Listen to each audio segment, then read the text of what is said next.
നമസ്കാരം. സാറിന്റെ പേരെന്താ? എൻ്റെ പേര് സ്കറിയ. ഞാൻ തലപ്പലം പഞ്ചായത്തുകാരൻ. ആം ആദ്മി പാർട്ടിയുടെ ആരാധകനാണ്.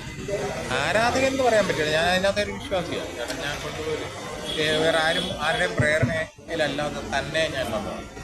കാരണം ഇതിൻ്റെ അകത്ത് ഉദ്ദേശശുദ്ധി ബാക്കി രാഷ്ട്രീയത്തിൽ പോരായ്മകൾ പലതും ഇതിനകത്തില്ല.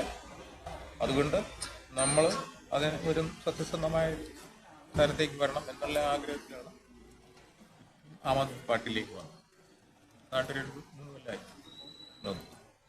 പ്രവർത്തിക്കും. ആം ആദ്മി പാർട്ടിയിൽ ഏറ്റവും ഇഷ്ടമുള്ള നേതാവ് ആരാണ്? കേജ്രിവാൾ തന്നെയാണ്. സ്ഥാപകൻ കേജ്രിവാൾ തന്നെ, അരവിന്ദ് കേജ്രിവാൾ.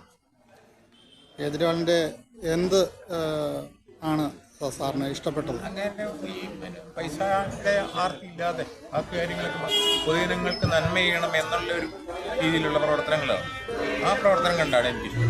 കാരണം അങ്ങനെ വലിയ ഒരു ഉദ്യോഗസ്ഥനായിരുന്നു, സാമ്പത്തികമായ നല്ല വരുമാനമുള്ള ആളായിരുന്നു. പക്ഷെ അത് യാതൊരു ഇല്ലാതെ ഉപേക്ഷിച്ചിട്ട് അങ്ങനെ ഇതിന് വന്നതെന്ന് പറയുമ്പോൾ കഴിഞ്ഞ ഉദ്ദേശിച്ച് നമുക്ക് മനസ്സിലാവും. അങ്ങനെ വേണം അതിനകത്ത് ഏറ്റവും ടോപ്പായിട്ട് പോകാവുന്ന ഒരാളായിരുന്നു. എന്നിരുന്നാലും അങ്ങനെ അതെല്ലാം വിട്ടിട്ട് ഇങ്ങനെയൊരു ചെറിയൊരു രാഷ്ട്രീയ കക്ഷി ഉണ്ടാക്കാനും ബാക്കി മുന്നോട്ട് പോകാനുള്ള അതാണ് അങ്ങനെ ഞാൻ ഉണ്ടാക്കുന്നത്.